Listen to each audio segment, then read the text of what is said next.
This is the sixth time I try to record this, and I have been kind of called to my phone all those 5 times prior to this one. So finger crossed, this is the end for that. So hi, my name is Clara, and at last you have arrived to the ink path.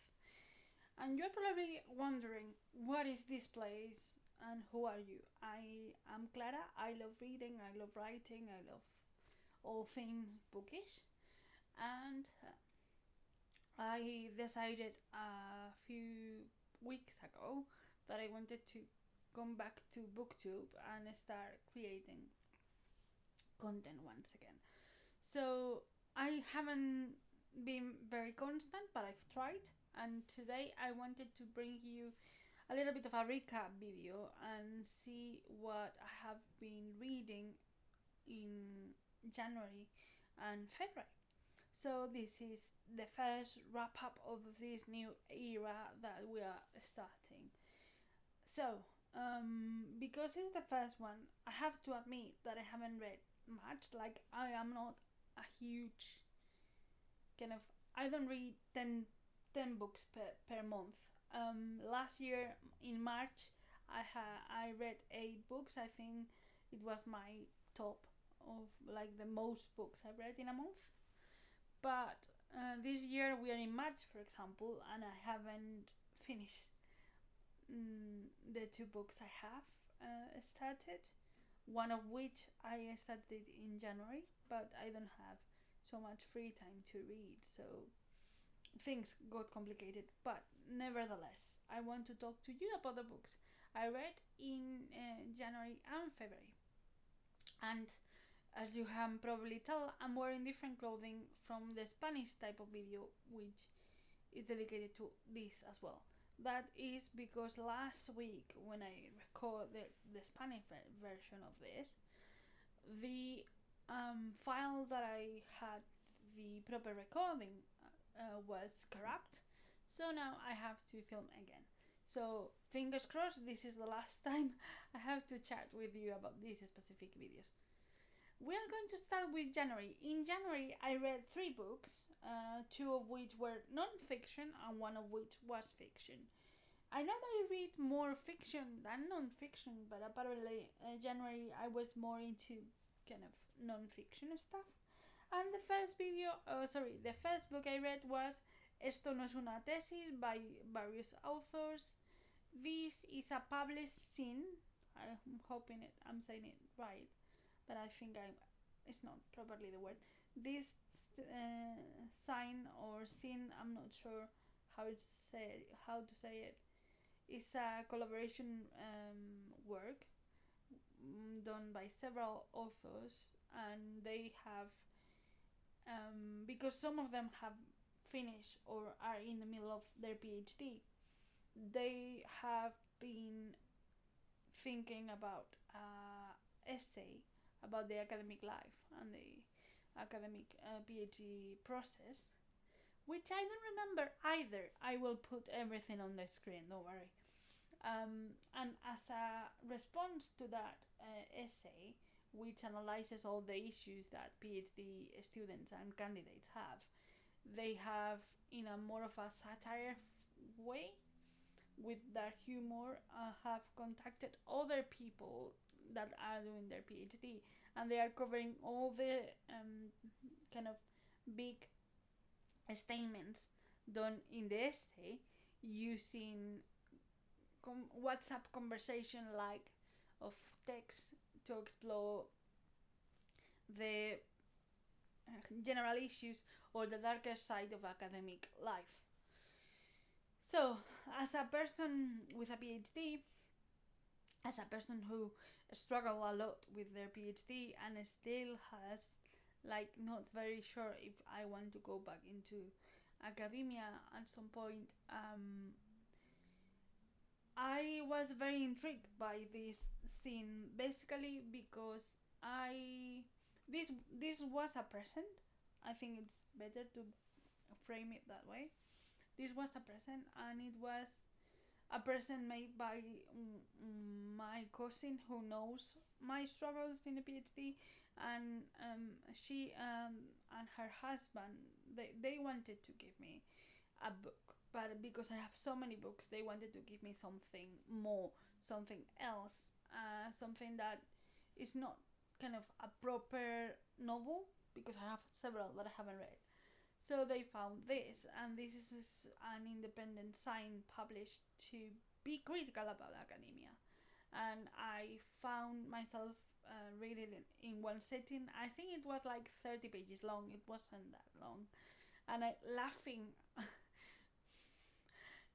very, very darkly about some of the things that were discussed. But because I was there, I saw myself represented. And the good thing is that I could actually enjoy it, because it's been. Uh, that's my phone, ignore it.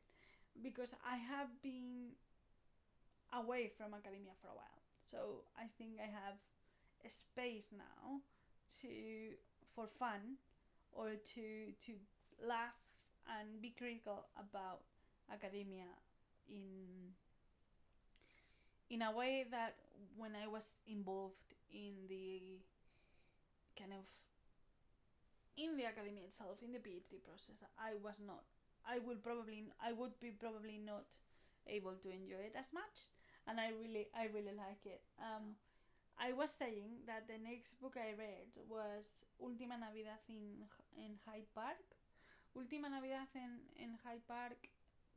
It's written by the Spanish author Silvia Aleaga, and it's a rom-com, a Christmassy rom-com set in London specifically, and with musicals as a background, because the main characters of this story, they go to the same musical theater, or arts, better say, the arts academy, and they are two of the students dedicated to musical department, like they want to be musical actors.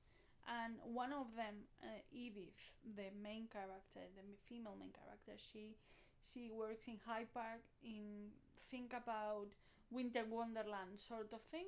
She works in one of the stalls dedicated to snow globes and music boxes. Sorry, my English is going out of the window. And our main character Edith doesn't get very well with her Aaron. Aaron, what's the name? Doesn't get very well with her colleague Aaron, who is also part of the school, and he is now some kind of a sensation because he's been casted in one of a kind of TV shows, British TV shows that are very important. Think about a Bridgerton type of series. So apart from being talented and being formed in this academy while he's working, he on top of that has been cast as Fiyero in Wicked, in a very specific production of Wicked that, according to this book, is going to be it's not as kind of as big as the original Wicked production in London, but it's dedicated, or is produced and set inside the Winter Wonderland theme park or whatever. So in this version of London, they have like a small theater that they set up musicals, or Wicked is the one that it's being produced there. And Aaron, is going to be Fiyero, who is the main character, or the male main character in Wicked. And Edith has an issue with that. Wicked is her favorite musical, and she's dying to play the main character, Elphaba. So, because both of them are in the last year in the school, they want to, at least Edith wants to try and get the attention of of musical producers and be part of the original, like the main wicked cast in London, in the London Victoria Theatre. And for that, she kind of makes a deal with Aaron. He needs to have regular friends, and she needs to be more visible online, or to catch the eye of producers. So they kind of make a deal on both ends, as weird as that sound, and the story unfolds from there. It's a very nice Christmassy story, and I found myself not being very Christmassy during Christmas, but extremely nostalgic and Christmassy in January. So I decided to give it a go and read it. It's a rare read. I already read it. I love it, but I love it even more this second time. I don't know how to express my love for Wicked and my love for London and musicals, even though I have no skills for that.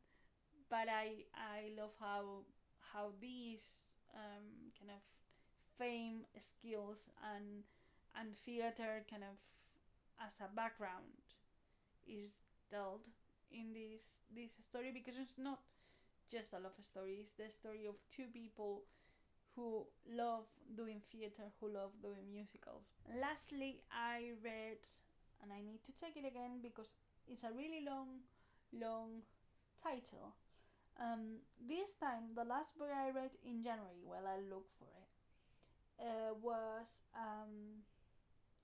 a graphic novel, which is La vida novelesca de Jane Austen, una biografía gráfica.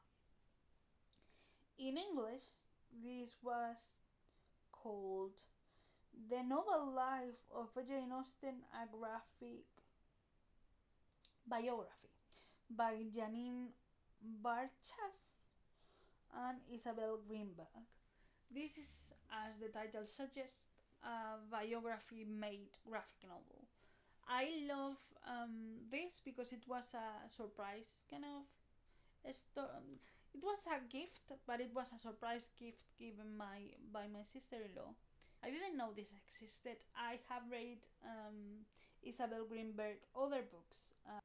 I know that Isabel Greenberg has the Thousand Nights of Hero, which I have it on my bookshelf, but it's unread at the moment. But the only one I read was by her was Glasstown, the imaginary world of the Brontes, is actually a very similar kind of approach, but to the Brontes siblings. In Glasstown, she writes about all the Bronte siblings, Emily, Charlotte, and Anne, but also Branwell, who is the male brother of the Brontes, and how when they were kids they created these stories that they wrote into short stories, and how as they grow up and grow older, these stories were left in a drawer, including the toys.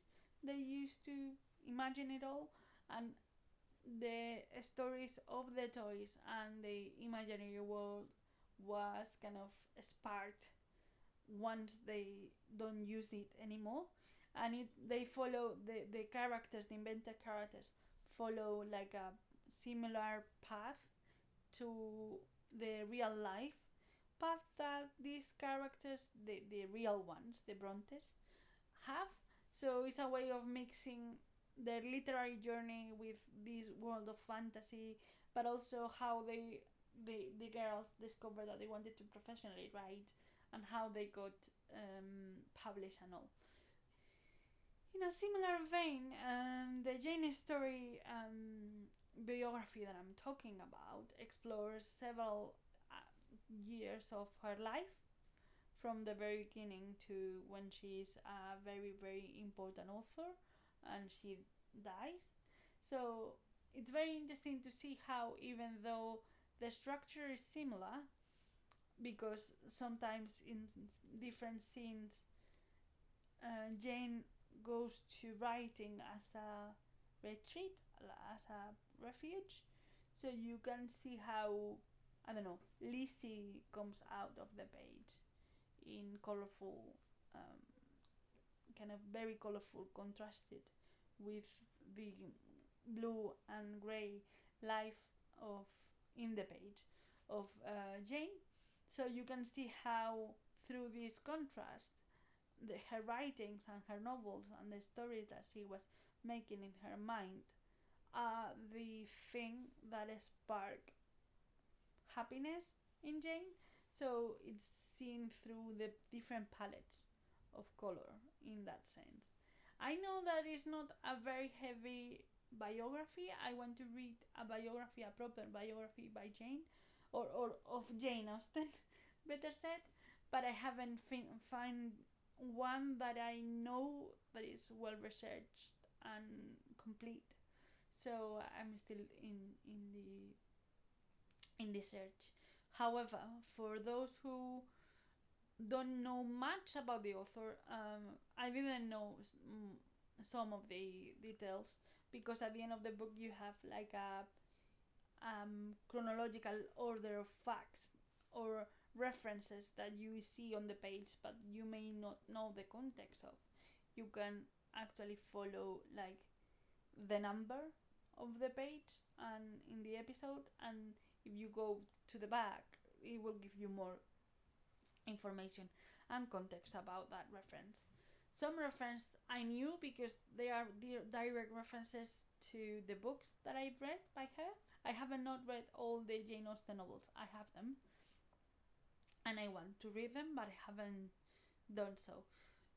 And I knew some of her, the facts of her life, but the majority of the information that I could find in the latest pages were not of my knowing, so it was an interesting read. As I said before, this is not a very kind of, it's not a very heavy biography. It's perfect for those who, like me, love her but don't know much about her life. Maybe a few plot points here and there, but it's a good introduction to her as a person, and the way she lived. And I like it. It was an interesting read. I gave it 3 stars, as the 2 other books had 4. In February, and we are going to jump into February now. In February, I read, I think it was 2 books, but I cannot remember which one. Oh yes, I read 2 books. One, it's by a Spanish author called Maeva Nieto, and she, well, I'm not going to talk about Maeva yet. The first book I read in February was actually Yellow Face by R.F. Kwan, which is a kind of contemporary satire of the publishing world. I know it's famous. I know people have already reviewed this, and I want to review it here in the channel. But I have to admit that I love it. I listened to it on audiobook despite having a personal copy. This is part of a book club that I am part of, and the 2 books I read were part of the book club as well. This was the pick for I think it was February. No, sorry. This was the pick for March, and the next one I'm going to be talking about, which is Donde no mueran las flores by Maeva Nieto, was the pick for February. Why did I read the March before the February? Because we had less time to actually read it, and because I was using a lot of audiobooks at the time, it was easier. But going back to Donde no mueran las flores, this is a fantasy novel and also a romance novel written by the author Maeva Nieto. She is a Spanish author that we had the amazing opportunity to talk to during the book club. She basically spent 3 hours with us, and she enjoyed the experience from what she said. Sorry, it's they. I always get it wrong. Um, they said that they enjoyed the experience. The book is set in Spain after the Civil War around the 60s, in a period of time where we still had a dictatorship under Franco's regime. So, in this version of history, alongside humans, you have different types of wizards and witches and mages of sorts. The type of magic they can produce is is linked to the color of their blood. So all magical people can create like potions and enchantments of sorts, and they can do simple magic or kind of common magic, but each type of blood has like more is more effective in a specific areas. So for example, if you have green blood, that is linked to plants and living things. So in theory, you're going to be better at making plants grow, making a forest regenerate. While on the other hand, well, the male character of our story has green blood, but he's been away from home very like a long time ago. He's been studying magic in France, but he is not in Spain, in Valencia, where this story is set. But when he comes back because his family has suffered a terrible loss, he encounters our main character, Alma, who, instead of having green blood, has black blood. She is the type of witch that, or mage, that deals with death, that allows a dying person to go by only saying one word. In contrast to the main character Silvestre, Alma, because of her blood, Alma is considered like poisonous. So if she got cut and you touch her or you enter in contact with her blood, you can die. You may die because it's poisonous, her blood. But if you, that's why, for example, she cannot be around plants anymore. There are no plants where she lives because, in theory, she is poisonous in the long term, unless you touch her blood directly, in which case you die. We were discussing about the system of blood and magic, so that's why I know so much. Um, what I was saying before is that once Alma and Silvestre reunite, they have to not only navigate that they were friends long time ago and they are not longer friends, but they have to team up and, well, sort of team up. There's a mage position that has a vacancy now because well, in terms of plot, this story is the story of Alma and Silvestre, who used to be friends, but they are not friends anymore because of things, and they have this complicated relationship because, due to Alma's magic and taking into account that Silvestre comes when his mom is dying and Alma is the one that helps in the process, they are not really getting along. But after after Sylvester's mom dies, the village has a vacancy in the maid position, so there's like a competition between them to do certain tasks and to prove themselves that they deserve to be the new mage. But things unravel really fast, and there's a greater danger in the village that they have to face, alongside meeting up and trying to solve this their own unresolved trauma, in the sense of what happened to them when they were kids, to be enemy not enemies but strangers, and deal with the consequences of their own feelings, in a sense.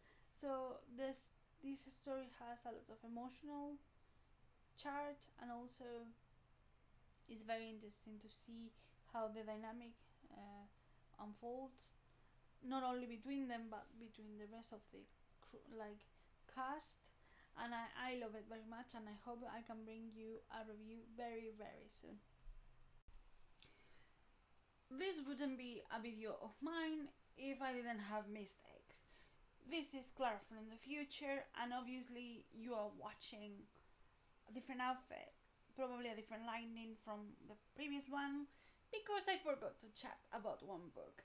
I think we are in our February-March wrap up, and the truth is, I also read Yellow Face by R.F. Kuang, which was our pick for the book month. Sorry, not the book month.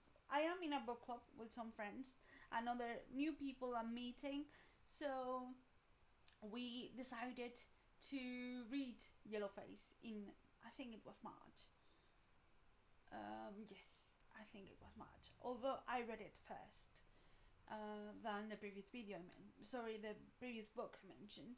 So, because I know people from the book club have already read it, but I'm very late to trendy books. This is my first R.F. Kuang book, although I have several of hers already, which I haven't read. I do have the Poppy War, the first installment in English, but also the complete series, like the complete trilogy in Spanish, because my dad bought it and he's the only one read it so far. I also have Babel in English, and I have Catabasis in English. I read Yellow Face in Spanish, and I adore it. And I don't want to say too much, because I hope at some point I can actually do reviews of the books I've been reading during this year. And this one is one of the few that I loved, to the point I gave it five stars, which was interesting because this book was a huge, I enjoyed a lot this book, and we had a huge debate about this book, and we had a lot of fun chatting about this book, because it opened so many doors, so many topics to discuss. But also because some people in the book club didn't like it as much as I did. As I said before, I think I gave it 5 stars. But because there was this kind of dichotomy between my rating and other people's rating, I love chatting about how that happens and why that happens. So I have my own arguments and they have their own arguments, but we have this kind of, we were viewing the same topics that were conflicting for our readings from different perspectives, and it was quite interesting in that sense, both valid and both correct. But I never saw the kind of issues that the novel had for them under their perspectives. I only understood it because I thought it was how the book was supposed to be, and I didn't see issues with it as a reader. I'm not talking about the sensitive topics. I'm just talking about how some things repeat themselves in the novel and why that happens. So for me, it was okay because it felt logical within what it was being told and what the main character was going through. But in case you are new and you don't know it, and you are new and you don't know what Yellowface is, without giving too much away, Yellowface is the story of 2 authors who are kind of friends, and one of them is very, very lucky. She's the I think she's called like the literary darling of the publishing world, and she is Asian, and she is. I mean, she's raised in the USA, but she's Asian and Asian descendant, and all her like writing has to do with that aspect of her life, in not of her life per se, but she roots her own writing on her heritage and on her kind of connection to Asian culture due to her, you know, family and stuff. And on the other hand, we have, well, I was talking about Athena, and on the other hand, we have June, who is kind of also an author. She has published, I think, one book, but didn't sell much. She's kind of not mediocre writer, but she doesn't have success in numbers or in sales, or compared to Athena, she's just she's not that famous. And at the beginning of the novel, they meet up and drink a lot, and then end up in Athena's place, where she, while being drunk, she shows June her new manuscript. Is not finished, complete. It's finished but not completely polished, and it's basically the manuscript. And they basically do a silly competition of who can eat more pancakes. And Athena dies. And for Yoon, the only thing that she does, apart from calling an ambulance to my like him very late, she basically steals the manuscript and steals the kind of notebooks and everything related to the manuscript.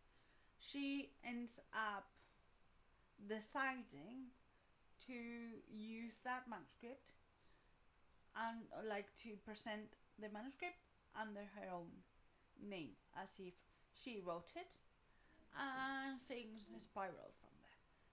We love it. I think, as I said before, there are people in the book club who didn't love it, but we open up so many windows to so many topics, and we have such a blast, and we laughed a lot about how June makes certain decisions and gets caught up in her own kind of decisions that she previously made. I don't know. It's the I had been in that book club before, and I had, because I already have the book, like I already had previously the book, but it was the first time I found myself that I was not intruding into a meeting that was not my meeting, and that's why I decided to stay. Like, they already said to me, come more often, come another time, come every week. Like, we meet every month. So they have already invited me previously, like, why don't you come more often? Come every month. And that moment when we had that kind of meeting, and I had a blast. Like in the previous book I mentioned, those book club meetings, the this one and the Spanish one I just mentioned in the past, those were definitive for me, in the sense that I found a place where I'm very chatty, I'm very talkative, but I found a place where I can expose what I thought, and I didn't feel I was being too loud, or I was kind of barging in or interrupting someone else, more or less. So that's why I decided to stay with the book club. And we had ton of fun. Well, this is the end of the video.